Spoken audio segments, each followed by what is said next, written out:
at Temple Hospital with those families, and I've been in direct conversation with throughout the weekend as we get a series of updates. I had the honor and the pleasure of meeting our officer's family yesterday as I spent a few hours at Temple Hospital, and what an amazing, strong family he has. And so I continue to ask that you and the community and others continue to pray for their family as they stand by his side, supporting him throughout this process. And most importantly, I want to thank the community.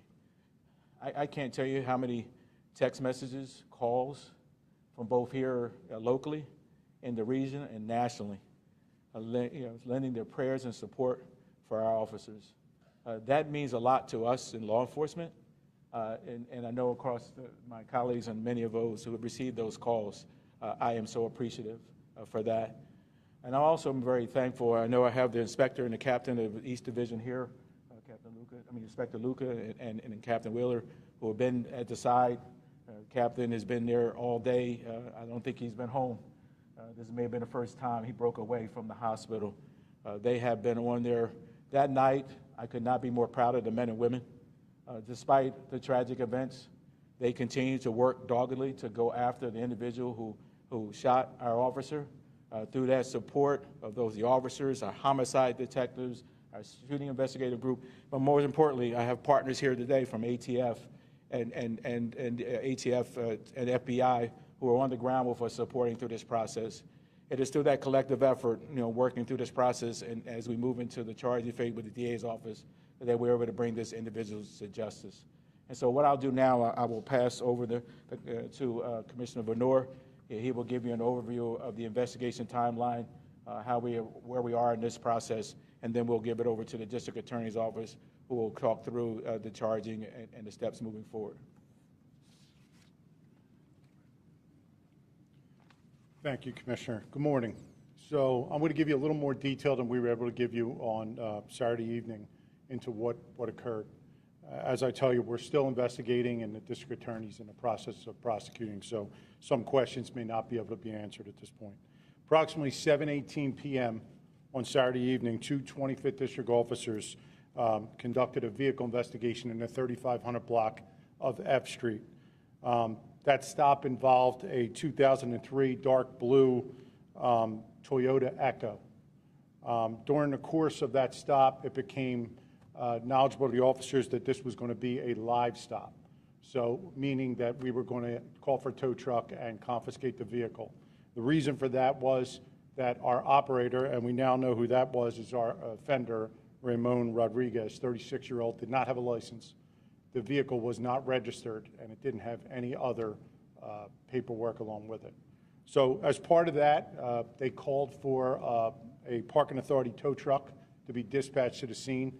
Now, what we do know now is that tow truck must have been very close because it was there within minutes. Simultaneously to all that happening, our operator of the vehicle, our offender, makes a phone call. We now know that he calls some individuals, tells them that he stopped and he's about to lose the vehicle, and two females, two 33-year-old females and a 37-year-old male do come to the scene in a separate car. They park and they walk to where the stop's occurring. So when the tow truck pulled up, it looked like they just got out of the car. We had thought they were in the car with them. That was not true. They came there and met them, and they were there during the course of the stop. Now, we have a lot of video that we've examined for this investigation. A lot of what I'm telling you is based on video. The stop occurred from 7:18, and it went on for about 30 minutes or so. They're speaking Spanish during most of the stop, back and forth with the officers. But at some point, the officers told the offender that they were going to inventory the car. Once they inventoried a section, they could remove any items they wished to remove. So the three individuals and the offender, once they looked at the trunk, they were taking items from the trunk. The officers were checking other areas, inventorying it, writing it on their tow slip to turn it over to the tow truck operator. At some point during that inventory, one of the offenders sees on the floorboard of the car what appeared to be a holster. He picks up the holster, he looks at the holster, he shows his partner the holster, and then they call for the offender to say, "We got to talk to you." And they're walking over to him. At that point, he's carrying some items that he'd taken from the car, places them down on the ground, and he flees on foot. They immediately go in pursuit and attempt to stop him. While he's in the middle of the street, without any provocation, he turns and he fires 3 shots towards the officers. All right. We know now that his partner fired at least 1 time during the incident. At that point, in the video, you see the partner turns and sees that his partner is down.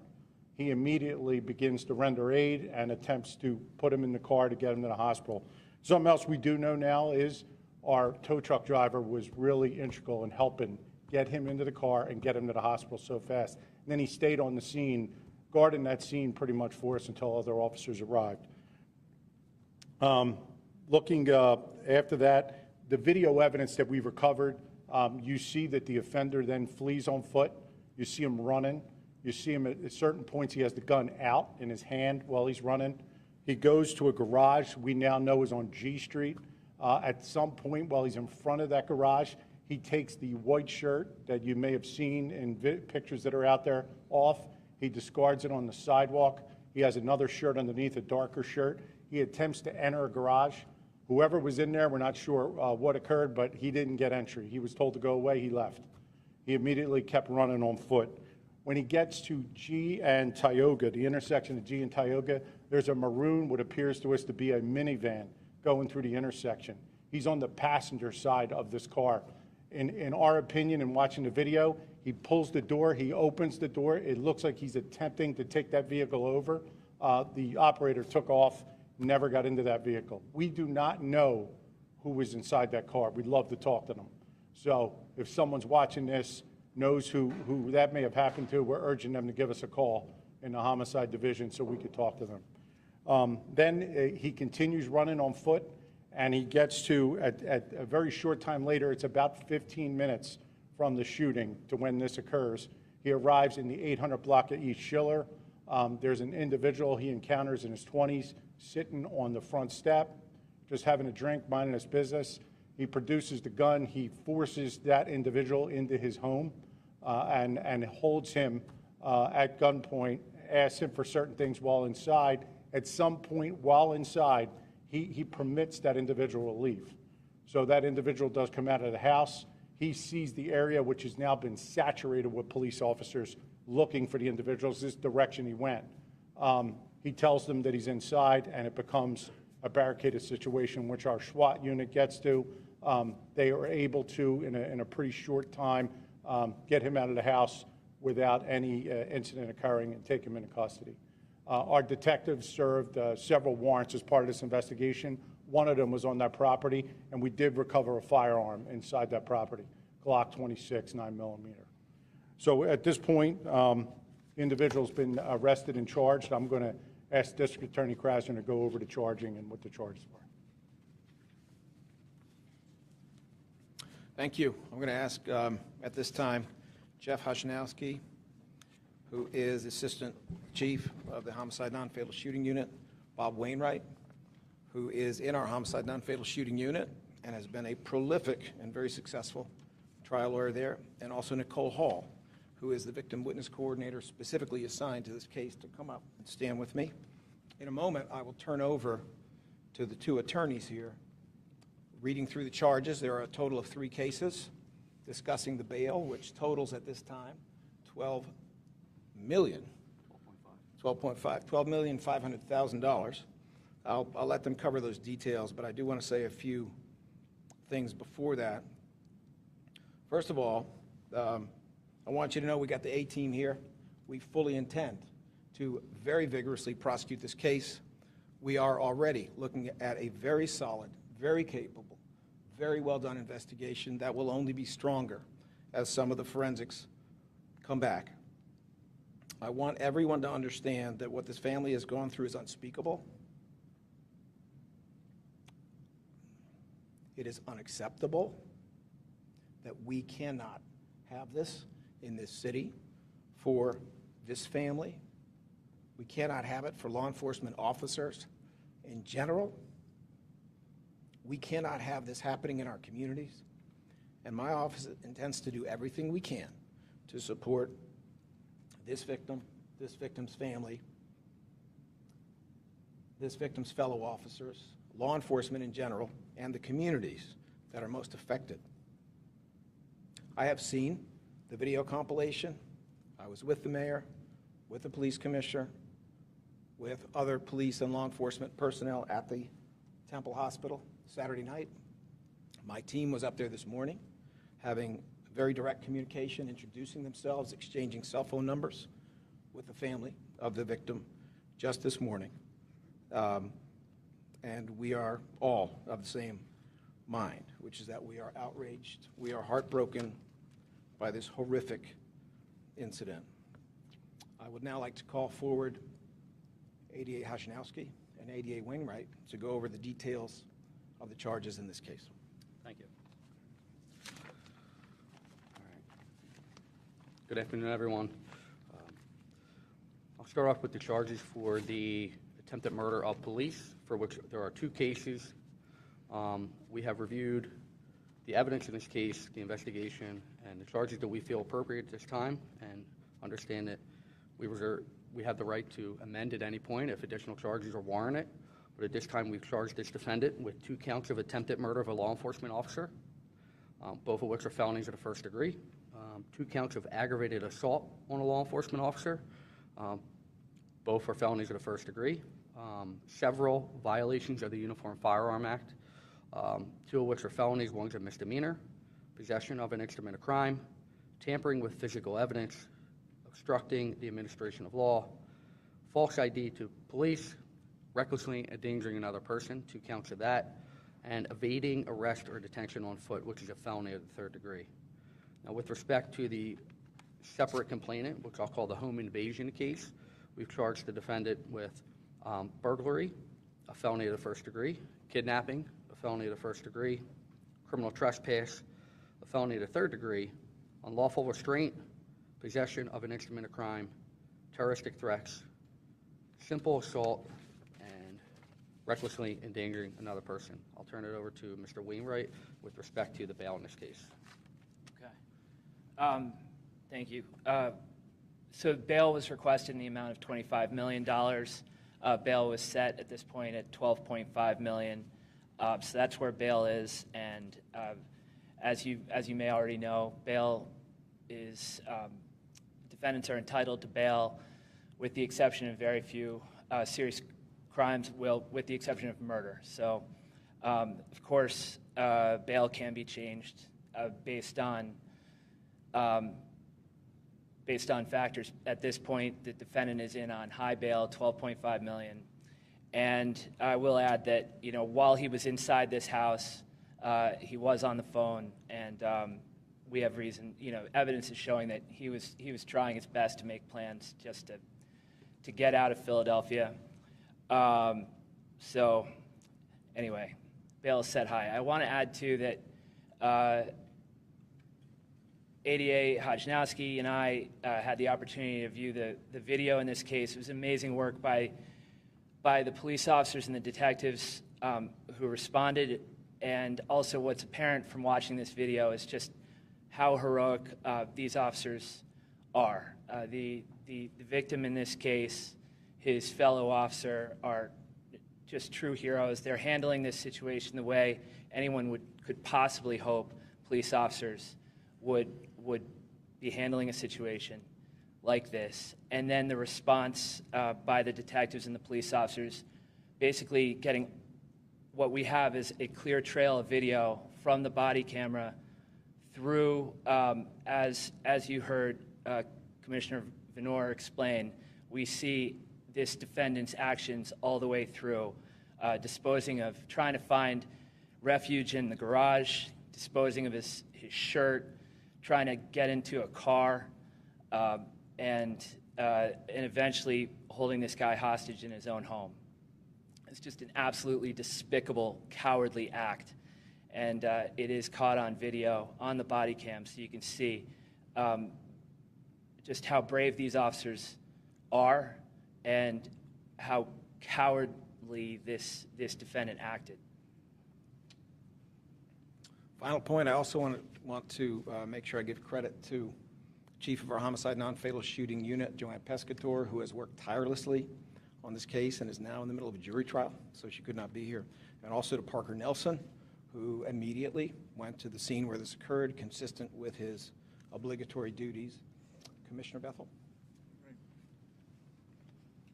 All right, so we'll open for questions. As I indicated, I'll preface from the beginning, we're very limited in what we can share, but we will, Eric, you want to work the room, and I'll let you go.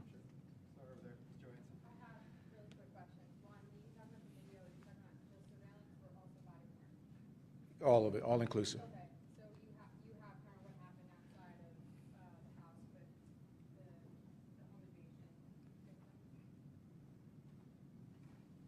Yes. Yes. Sure. And the only other question is, the home invasion victim, case, how they, were they taken to the hospital, were they injured in any way? I don't believe there was any injuries to them. They were part of the investigation, but I don't believe there was any injury to them. Does the individual have a license to carry?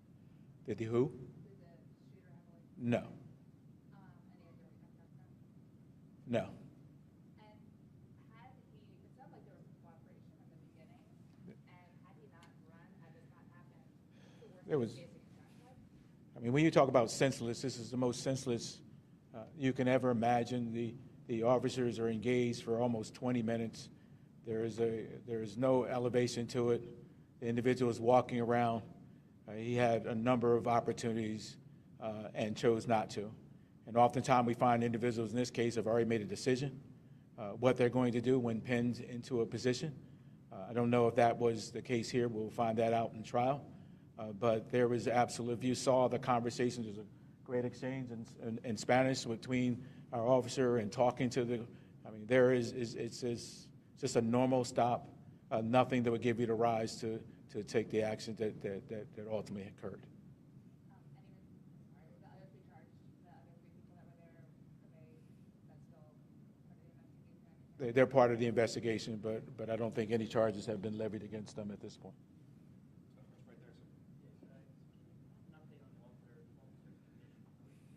Yeah, out of respect, as you saw, in speaking with the family, they asked that we keep that. We understand that it's already been, that he's on a respirator. He's in a battle, but they asked us not to share any additional information, but to continue to ask the community for their prayers. Commissioner Bethel, as the leader of the police department with more than 5,000 officers, should, God forbid, this officer lose his battle, would you expect the district attorney of Philadelphia to prosecute this as a That's not more for me to venture into that space. My expectation that anyone who kills a cop should be charged with the highest charges as possible. But I'll leave that for others to determine.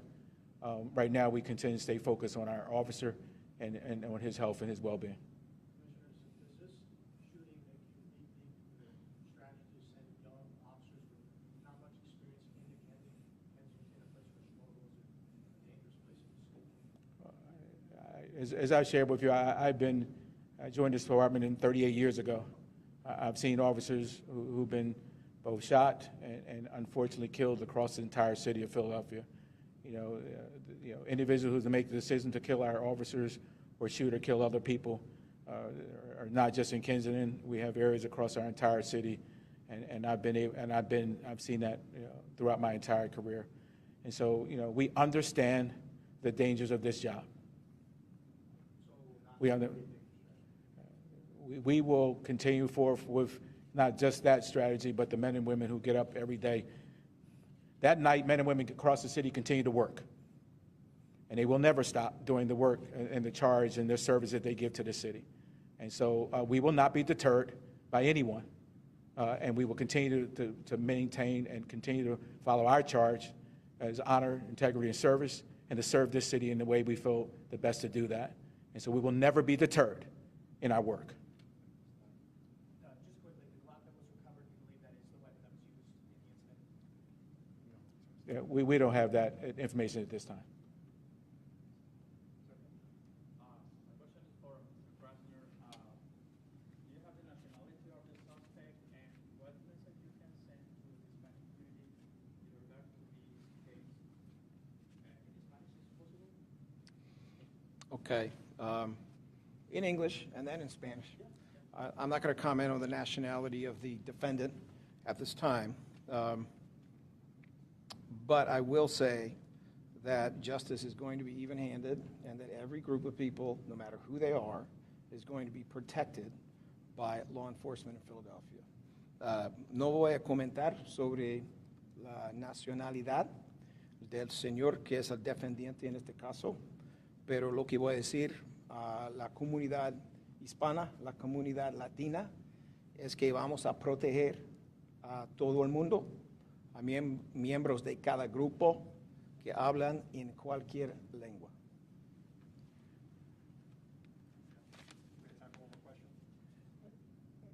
One second, I do want to follow up, but just make sure you're clear when I come back to with my strong statement.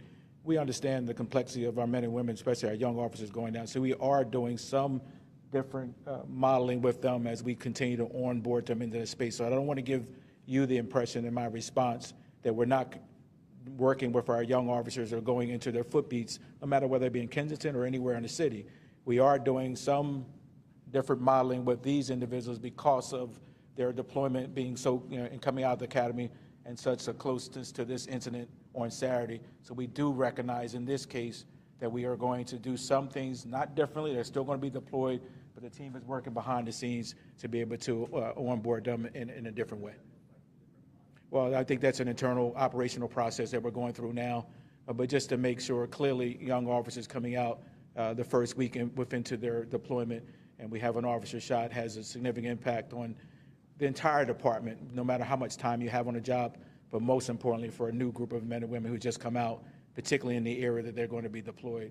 So I apologize. I don't want you to think that I just wanted to convey to you our work and our charge, but for this individual group, we will be doing a little bit different as we onboard them into their work. All right. Again, thank you, everyone. We're not, the officer, we're not releasing, the family has asked us, and again, I started out my appreciation to the media for your support. I continue to ask you to support. I mean, you understand, they are in a place right now where the only focus is on their loved one. Whenever we release the name, then that just opens the floodgates of everyone. And they just don't, they're asking us to honor that. I ask that you honor that in your work. And many of you have done that. I just ask that you appreciate if you continue to do that.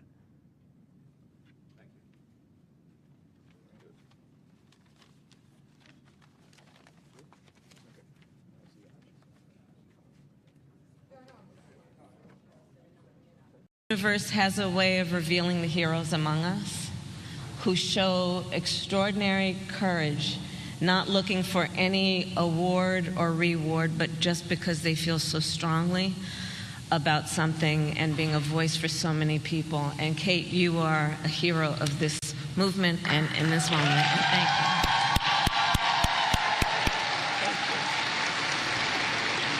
And I want to thank all the elected officials and members of Congress who are here, Senator Van Hollen, Representative Glenn Ivey, and I will acknowledge the next senator from the great state of Maryland, my dear friend, Angela Alsobrooks.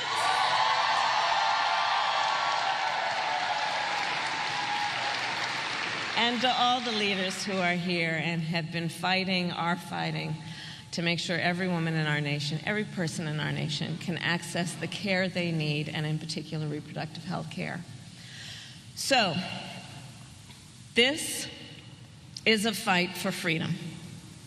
The fundamental freedom of a woman to make decisions about her own body and not having her government tell her what to do. 2 years ago today, I think many of us remember where we were.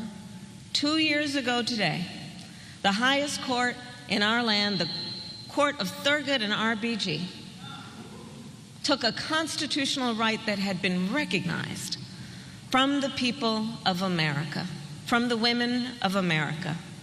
And 2 years ago, on that day, I actually made a prediction that overturning Roe v. Wade would be the opening shot on a full-on assault, state by state, on reproductive freedom.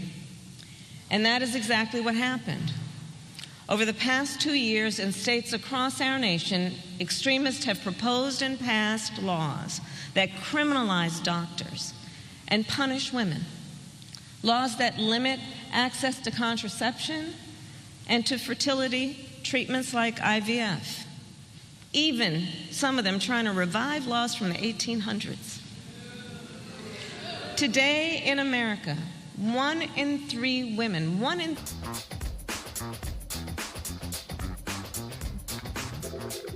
Hey, welcome to Mondays with Mike. And so what's Mondays with Mike? I just kind of wander around the different neighborhoods. How you doing? How are you? So, can you tell where I am? Tom, look what's coming. What's going on? I don't. So, here comes a trolley, and look at the name on the trolley. I'm in Media, Pennsylvania. Delco, about 13 miles west of downtown Philadelphia. Let's see who's getting off here.